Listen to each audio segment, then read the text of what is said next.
Amen. Good morning po mga kapatid. Praise the Lord. Blessed Monday sa bawat isa. Purihin po ang atin pong Panginoon sa mga nagbakasyon dyan ng weekends, nakapagpahinga, naka-family outing o bonding. Yung mga pumasok naman, may mga pasok kahit Saturday o weekends ay nawang Panginoong Jesus ang magbigay sa inyo ng kalakasan. At sa buong linggo na naman na ito, Monday na naman, ay pagpalain kayo ng Panginoon po at bigyan kayo ng kalakasan, kapayapaan at kagalakan ng ating Panginoon. Amen po ba? Tayo po ay mag-pray muna. Dakilang Diyos na makapangyarihan sa lahat, Lord, salamat sa bagong umaga, sa bagong araw, Panginoon, sa buhay na ipinahiram niyo po sa amin, Panginoon. Hayaan po ninyo na ang araw na ito, O God, ay makapagbigay kami ng kaluguran sa inyo at magamit ang mga buhay na ito, Panginoon, to bring glory in your name. Gabayan niyo kami, Panginoon, sa pang-araw-araw naming pamumuhay. Kayo po ang mag-lead sa amin, Panginoon, at lagi niyong itama yung aming puso. Salamat, Panginoon. Forgive us from our sins. In Jesus' name we pray. Amen and amen. Purihin ang Panginoon. Sinong first viewer? Ate Verna. Mapagpalang umaga, Pastor, at sa lahat. Amen po. Awit tayo muna sa Panginoon po. When I look into your holiness. When I look into your holiness, when I gaze into your loveliness, when all things that surround become shadows in the light of you, when I found the joy of reaching your heart, oh, when my will becomes enthroned in your love, when all things that surrounds become shadows in the light of you. Minsan pa nga mga kapatid. When I look into your holiness, when I gaze into your loveliness, when all things that surround become shadows in the light of you, when I found the joy of reaching your heart, when my will becomes enthroned in your love, when all things that surround become shadows in the light of you, I worship you.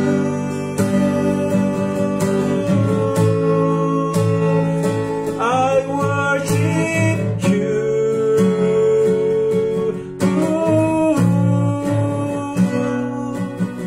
The reason I live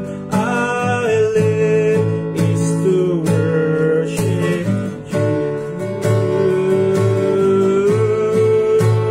I worship you.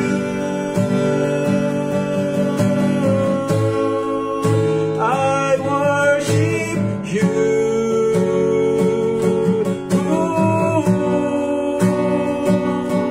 The reason I live is to worship you. Amen. The reason I live is to worship you, O Lord. Hallelujah. We praise you, name you, Lord. Panginoon, salamat sa laging pagpapaalala sa amin na maikli lang ang buhay. Panginoon, at lahat ng meron kami ngayon ay hindi namin madadala sa langit na bayan. Salamat, Panginoon, sa inyong mga salita. Salamat sa paggabay, Panginoon. Salamat, Panginoon, sa pangunguna sa amin. Sa tuwing kami po ay kailangan magdesisyon, Panginoon, nandyan po kayo, O God, leading us, O God, in your will. Purihin ka, Panginoon. In Jesus' name we pray. Amen and amen. Praise the Lord. Salamat sa Panginoon. I worship you. The reason I live is to worship you. Purihin ng Panginoon. Salamat sa buhay ng bawat isa na patuloy po na naglilingkod sa atin pong Panginoon. Mas maliwanag pala. Kay Ate Eileen, yan, blessed, thankful Monday morning po, Pastor, and everyone. God bless. Sa aking misis, Sister Lovely Gem, good morning, Pinas. At sa aking anak na si Lansmore, I love you, anak. Purihin ng Panginoon, nasa ano na tayo, mga kapatid? Matthew chapter 4. Ang pagtukso sa Panginoong Jesus, no?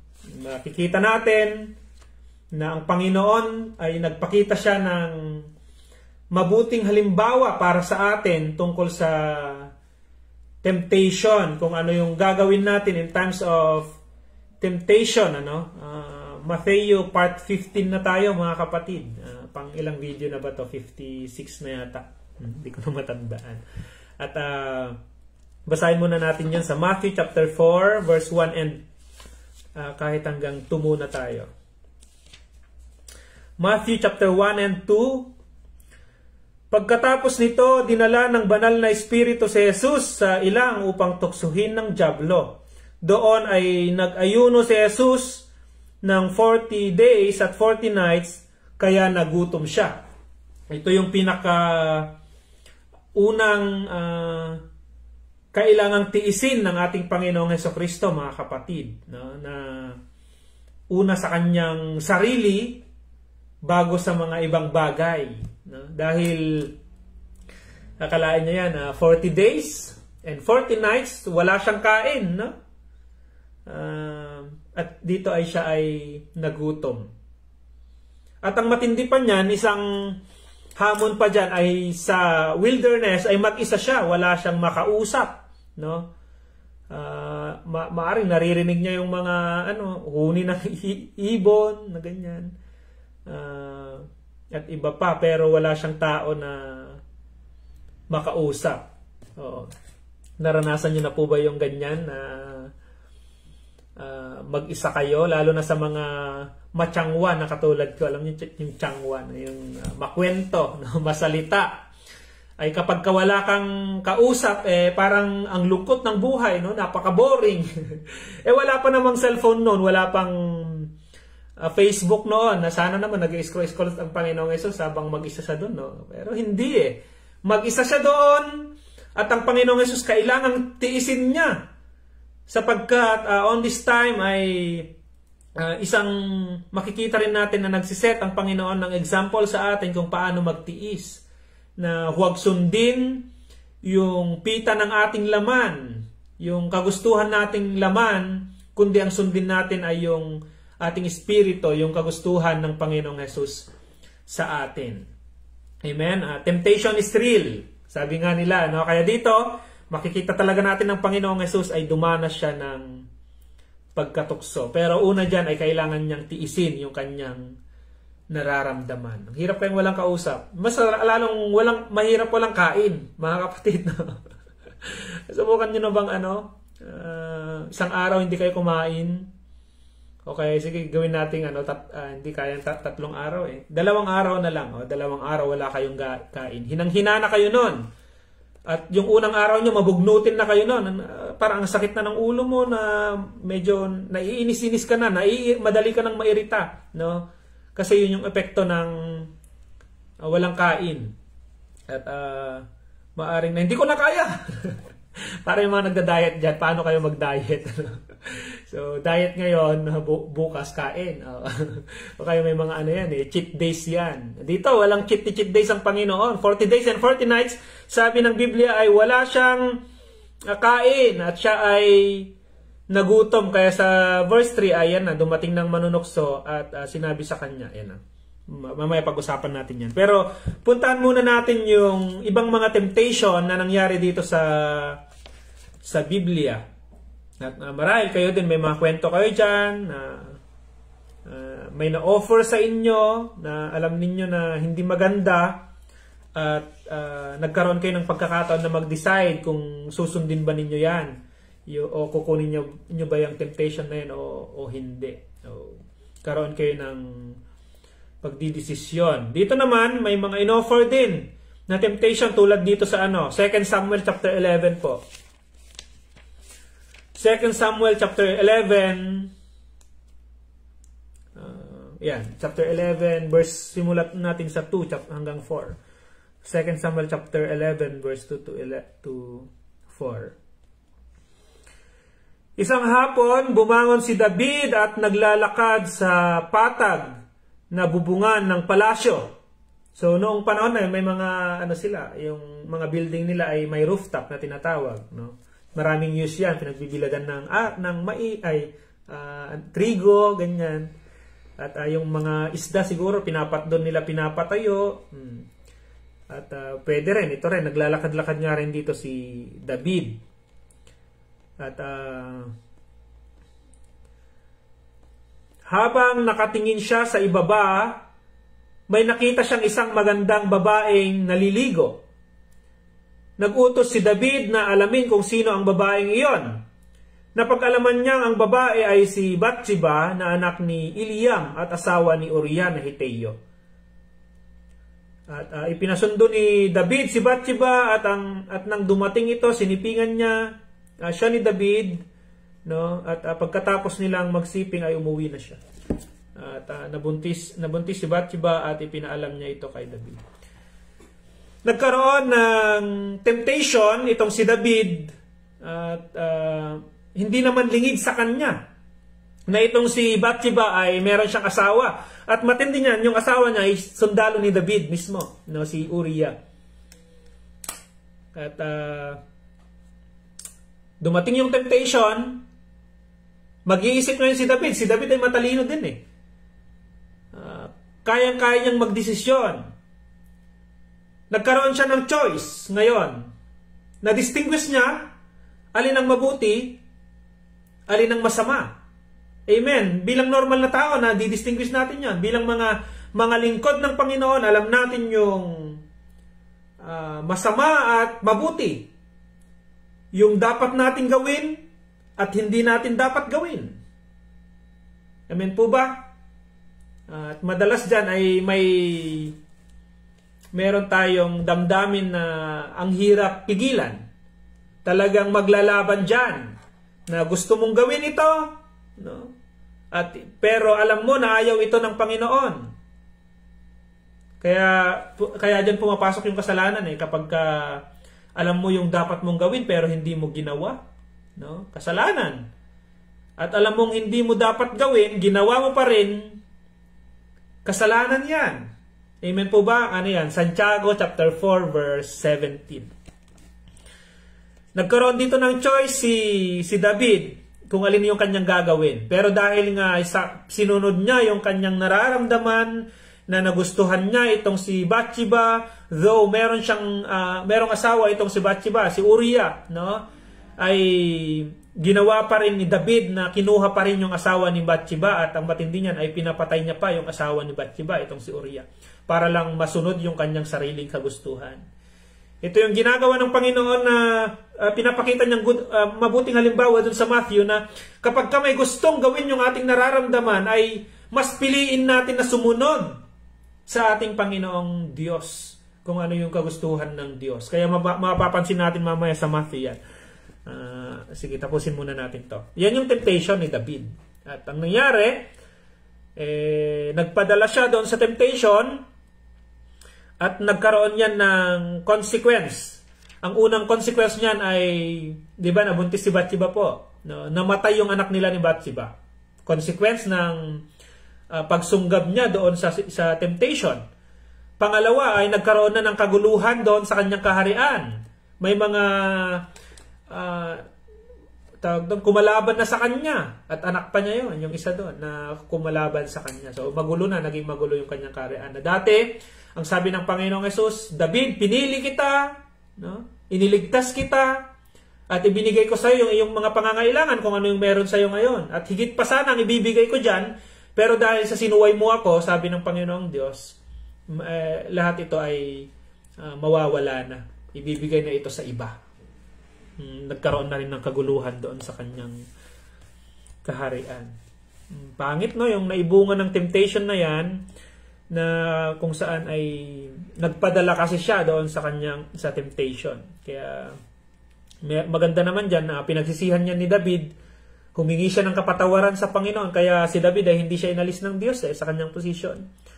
Grabe din talaga yung pag-ibig ng Panginoon, na hindi siya mapanghusga na, pero righteous kasi ang Panginoon kapag nagkasala ka sa Diyos, may katumbas kasi yon na kaparusahan din. At kapag humingi naman tayo ng kapatawaran sa ating Panginoon po, John chapter 1 verse 9 yan, na ang Panginoon naman is nagpapatawad siya sa sino mang humihingi sa Kanya ng kapatawaran. Kanya nga lang talaga may consequence kung ano yung ginawa mo talaga. Hindi naman pwedeng na, sige, magkasala na lang ako at nang magkasala at ang Panginoon naman ay patatawarin ako. No? Mabiyaya naman ang Diyos. Hindi pwedeng ganun po. Oo, mabiyaya ang Diyos, pero ang Diyos ay righteous din. Na kapag ang tao ay nagkasala, mayroong karampatan yan na kaparusahan din. At kapag meron tayong ginawang mali, merong consequence yan. Yung quotation ko na naman na laging binabanggit. You are free to choose, but you are not free from the consequences. Ano pa? Meron pa isang temptation dyan kay Joseph po. Genesis chapter 39 verse 6 to 8. Genesis chapter 39 verses 6 to 8. Yan. Ipinagkatiwala ni Potiphar ang lahat kay Jose at wala na siyang ibang iniintindi maliban na lang ang pagpili ng kanyang kakainin. Gwapo si Jose at matipuno ang katawan.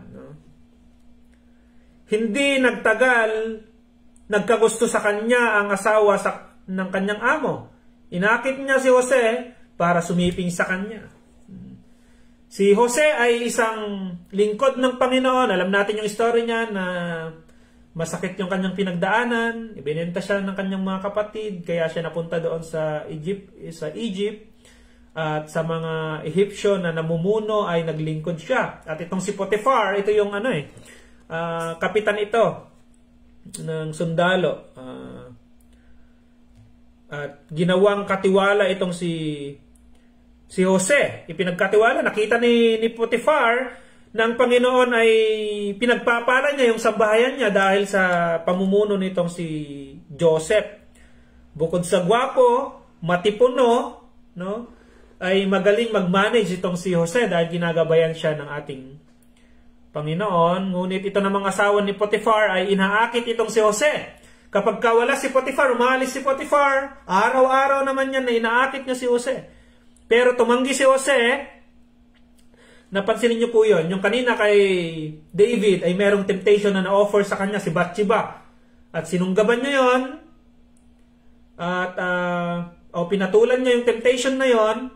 At nagkaroon ng pagkakasala si David, nagkaroon din ng consequence. Ito namang si Joseph, parehas din. Merong ding in-offer. At babae rin ito. In-offer na temptation kay Joseph the Dreamer, pero hindi niya ito pinatulan at umiwas pa nga siya dito. Tingnan nyo sa verse 8. Pero tumanggi si Jose, sinabi niya sa babae, pakinggan niyo po ako. Ipinagkatiwala po sa akin ng amo ko ang lahat ng kanyang ari-arian. Kaya hindi na po siya nag-aalala sa mga gamit dito sa kanyang sambahayan. Wala na pong hihigit sa akin sa sambahayang ito. Ipinagkatiwala niya sa akin ang lahat, maliban lang sa inyo, dahil asawa niya kayo. Kaya hindi ko po magagawang pagtaksilan ang amo ko at magkasala sa Diyos. Kahit araw-araw ang pang-aakit ng babae kay Jose na sumiping sa kanya, hindi pa rin siya pumayag. May paninindigan itong si Jose. Na kahit na araw-araw na andyan yung temptation, wala. Hindi siya pumayag at nanindigan siya. Hindi naging madali ang laban niya na yan. Mababasa-basa natin dyan sa mga susunod pa kung ano yung nangyari dito kay Jose. Ngunit, mapapansin natin na merong temptation talaga. Temptation is real. Amen po ba?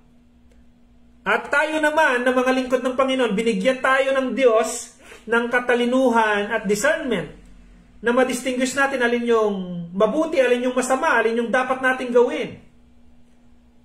At ang pagdidesisyon ay nasa sa atin, mga kapatid. No? Gusto mo bang sumunod sa Lord, maglingkod sa Panginoon? No? Magbabasa ka ngayon ng salita ng Panginoon, makikinig ka ngayon ng mga mensahe mula sa mga tagapagturo ng salita ng Diyos. Gusto mong mapabuti yung iyong pamilya, maging mabuti kang halimbawa sa iyong pamilya, ipanalangin mo sila lagi. Sa iyong company na pinagtatrabuhan, sa mga office work, may choice ka kung ikaw ba ay magsiset ng magandang halimbawa sa kanila. Halimbawa, nag-uusap-usap sila at may nasisira na buhay. May pinagkwentuhan sila na ayon sa kanilang mga kwentuhan ay nasisira na yung buhay ng tao na yun, na wala naman doon. No? Nasa sayo yan. Choice mo na naman yan kung sasali ka. Kasi minsan masarap makipagkwentuhan din na ganyan. Ay, totoo talaga. Ay, grabe naman siya. No? Minsan masarap din makipagmaritesan kasi yun yung gusto nga ng laman natin. Ngunit binigyan ka na naman ng Panginoon ng choice na mamimili ka na naman ngayon. Alin ang gagawin mo? No? Tatahimik ka na lang ba? Umiwas ka na lang doon? Letter A yun. Letter B ay sasabihan mo sila. Letter C ay magbabanggit ka ng mga positive din na mga salita. It's up to you.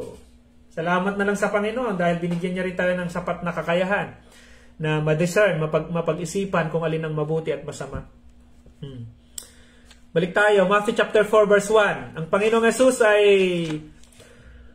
naranasan niya rin na mabigyan ng temptation, pero tulad nga ni Joseph the Dreamer ay hindi rin niya ito pinatulan. No? Balikan natin, Matthew chapter 1 verse 1 to 4 na tayo, basahin natin.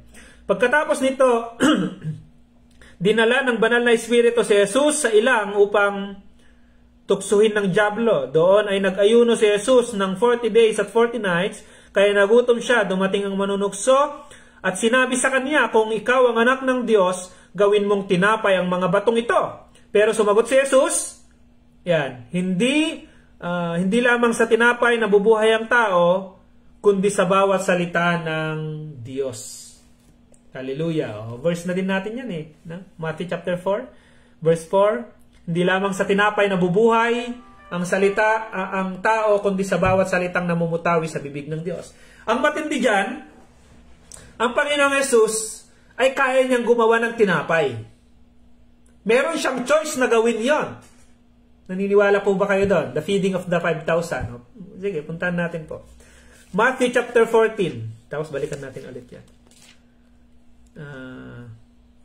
Matthew chapter 14 verse 13 hanggang 21. Ito yung pagpapakain ng Panginoong Hesus sa 5,000 na tao.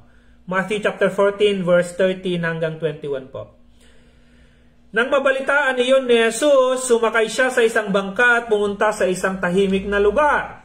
Nang malaman ng mga tao mula sa iba't ibang bayan na nakaalis na si Jesus, lumakad sila patungo sa lugar na pupuntahan niya. Galing din ng mga tao. At sinusundan nila ang Panginoong Hesus. Sumakay ng Panginoong Hesus, lumipat sa ibang lugar. Yung mga tao naman, alam na nila yung daan. Sige, sinundan nila ang Panginoon. Alam nila na may kayang gawin ng Panginoong Hesus. 14. Kaya nang bumaba si Jesus sa bangka, nakita niya ang napakaraming tao. Naawa siya sa kanila at pinagaling niya ang mga may sakit sa kanila. Ito na yun. Naniniwala yung mga tao na merong kayang gawin ng Panginoon, may kapangyarihan ng Panginoong Hesus, kaya sinundan-sundan nila ang Panginoong Hesus. At nung nakita naman ng Panginoon, yung mga may sakit na dala-dala nila, yung gutom nila, lahat na, naawa ang Panginoong Hesus. 15. Nang gumagabi na, lumapit kay Jesus ang mga tagasunod niya at sinabi, nasa ilang na lugar po tayo, at dumidilim na. Paalisin nyo na ang mga tao para makapunta sila sa mga nayon at nang makabili ng pagkain. Ito namang mga apostoles ng Panginoong Hesus, yung mga disciple ng Panginoon, nag-aalala na sila. Kalain mo ba namang 5,000 na tao, yung mga lalaki lang yun mas marami pang babae, mas marami pang mga bata. So, napakaraming tao, kapal na tao. Sabi ng mga apostol ng Panginoong Hesus, Lord, Panginoong Hesus, pauwiin nyo na po sila nang makabili sila ng pagkain nila. Kasi dito tayo sa lugar na walang mabilhan. Ang sagot ng Panginoon dito, 17. Sumagot, 16 pala po. Pero sinabi ni Jesus sa kanila, hindi na nila kailangang umalis. Kayo ang magpapakain sa kanila. Matindi. Kayo ang magpapakain sa kanila. 17, sumagot sila, Panginoon, mayroon lamang po tayong 5 tinapay at 2 isda. 5 nga tinapay, ken 2 nga ikan. Alala niyo po yan? 5 nga tinapay, ken 2 nga ikan. Dalhin ninyo ang mga ito sa akin, ang sabi ni Jesus.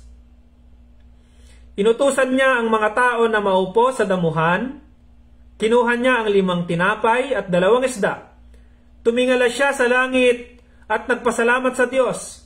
Pagkatapos, hinati-hati niya ang tinapay at ibinigay sa mga tagasunod niya. At ibinigay naman nila ito sa mga tao.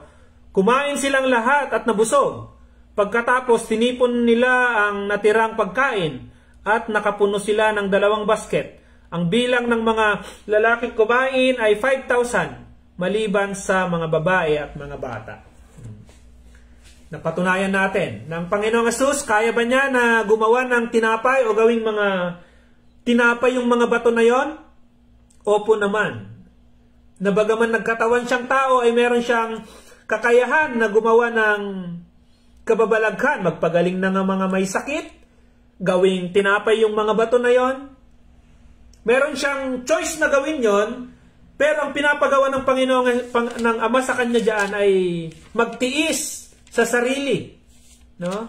Na kahit na kaya niyang gawin yon, hindi niya ginawa kasi sinusubok yung kanyang sarili diyan na pinapatunayan diyan na mas mahalaga yung salita ng ating Panginoon. At tayo po alam niyo ang kalaban lang natin minsan yung antok natin. Hindi tayo atin ng devotion kasi early in the morning hirap gumising po, pastor Lalo na kapag ang gising mo ay siguro mga alas 8, ganyan. Yung mga papasok late na yan sige, gawin natin, ang gising mo ay 7. Tapos ang devotion natin ay 6:30. Meron pa yung iba, mga pastor, nagde-devotion ng 5. Ang hirap gumising, yun yung kalaban natin. Ang gusto ng katawan natin ay mahiga pa, matulog pa, pero dahil na meron tayong devotion ay, yan na, hati yan Alin ang susundin mo? Yung gusto mo pang matulog o gusto mong mag-aral ng salita ng Panginoon?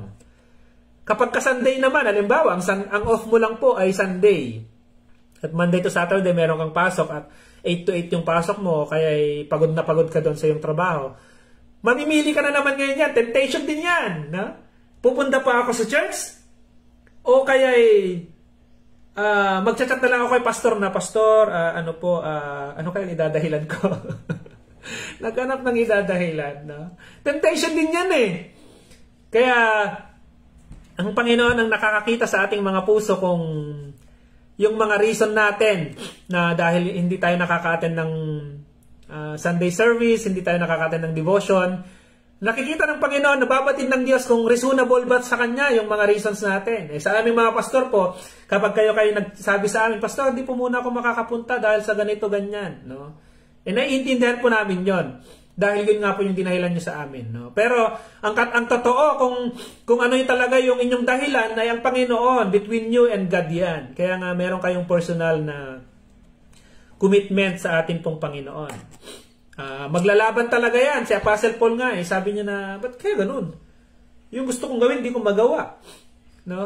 Yung sinusupil niya, kaya sabi ni Apostle Paul, sinusupil niya yung kanyang nararamdaman.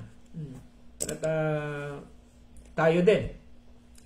Nasa sa atin kung paano natin lalabanan yung ating mga kagustuhan. At salamat sa Panginoon, madidiscern mo yan, alin ang mabuti, alin ang masama, alin ang dapat mong gawin, alin ang hindi mo dapat gawin. At mahalaga dyan, para malabanan natin yung kagustuhan ng physical na ating pangangatawan, punuin natin yung puso natin ng salita ng Diyos. Punuin natin yung ating isip ng mga salita ng ating Panginoon. Lagi tayong maglaan ng oras na manalangin. Amen po ba? Para tayo ay malakas. No? Mahinang katawan. Malakas ang espiritu, mahinang katawan. Kaya palakasin naman natin yung ating espiritu. Lagi tayong lumapit sa ating Panginoon. Panginoon na bahala sa atin kasi everyday yan. Paglabas mo pa lang ng pinto ng iyong bahay, may temptation na dyan. At kahit nga nasa loob ka pa lang ng iyong bahay, ay may temptation na. Temptation na matulog kaysa magbasa ng salita ng Panginoon. No? At gabi na, mananalangin ka na sana, kaya lang inantok ka na naman ulit. No? Inuna mo na naman yung tulog. No? Mga example lang yon ng mga malilit na pagsubok sa atin. Ang inaasahan kasi ng Panginoon po sa atin ay unahin natin ang Diyos. Matthew 6:33, mga kapatid, seek ye first the kingdom of God and His righteousness, and all these things shall be added unto you. Palain po kayo ng Panginoon. Sa araw na ito, maraming offer na temptation sa atin. At kasama natin ang Panginoon, binibigyan niya tayo ng kakayahan para iwasan, tanggihan yung mga temptation na yan. At kung yan ay labag sa Panginoon, no, wag na po nating subukan na gawin kasi may consequence. Kapag tayo ay sumusunod sa pita ng laman natin, gumagawa tayo ng ayaw ng Diyos, meron lahat consequence yan. Last na nga lang po na babasahin ko. Salmo chapter 51 po, verse 10 to 12. Last na lang ito at tayo po ay magpipray na po. Psalms chapter 51 verse 10 to 12. Sige po. Psalms chapter 51 verse 10 to 12 po. Ito yung prayer ni David. Ito likhain niyo ako ng busilak na puso, O Diyos, at bigyan ako ng bagong espiritu na matapat. Huwag po akong itaboy palayo sa inyong piling. At ang inyong banal na espiritu sa akin ay huwag niyo po sanang bawiin. Sana'y ibalik niyo sa akin ang kagalakang naramdaman ko noong iniligtas niyo ako at bigyan nawa ako ng masunuring espiritu. Purihin ng Panginoon, bigyan tayo ng Diyos ng masunuring espiritu at makakasunod lamang tayo sa mga kagustuhan ng Panginoon kung tayo po ay nakikinig ng kanyang mga salita at nag-aaral tayo. Tulungan po kayo ng Panginoon, mga kapatid. Kilala po kayo ng Diyos, mahal po kayo ng Diyos. Ano man po yung mga pinagdadaanan ninyo ngayon, mga pagsubok sa buhay, mga problema, alam na po lahat yan ng ating Panginoon. Huwag po tayong mawawalan ng pag-asa kasi hindi po ipapahintulot ng Diyos na maranasan nyo po yan kung hindi nyo kaya. No? 1 Corinthians chapter 10 verse 13. Pagpalain po kayo ng Panginoon. Let's pray. Dakilang Diyos na makapangyarihan sa lahat, Lord, once again, salamat sa Lunes, Panginoon, salamat sa unang araw na ito ng pagtatrabaho. Gabayan niyo po ang bawat isang mga papasok sa opisina, Panginoon, sa mga factory, ang mga naka-stay, Panginoon, sa bahay, mga nagtatrabaho, Panginoon, mga may alaga, at mga pupunta sa bukid, Panginoon, mga pupunta sa school. Pagpalain niyo po ang bawat isa, O God, mga guro, mga kapulisan namin, mga nasa FAR, nasa munisipyo, Panginoon, Lord, pagpalain niyo po silang lahat at hayaan niyo, Panginoon, na magkaroon kami ng puso na sumunod sa inyo. Likhaan niyo po kami, Panginoon, ng Espiritu, O God, na handang sumunod sa inyong kagustuhan. Purihin ka, O God, pagpalain niyo po ang aking mga kapatid, pagalingin niyo po, Panginoon, si Sister Sharon at ang kanyang anak na nasa Pilipinas, Panginoon. At ganoon na rin ang bawat isa na may mga karamdaman. In Jesus' name, healing na nagmumula sa inyong ipagkaloob sa mga kapatid na ito, Panginoon. In Jesus' name we pray. Amen and amen. Purihin po ang Panginoon, mga kapatid. 7:06 in the morning. Kasama natin yung Sister Eileen. Si Ate Evelyn, good morning po sa lahat. Amen. Si Kuya Laymar, amen. Kuya Laymar, palain ka po ng Panginoon. Kay Ate Verna, at sa iba pa na sino pa yung nandito. Okay po. Bye-bye po at see you bukas 6:30 in the morning. God bless po sa inyong mga workplace.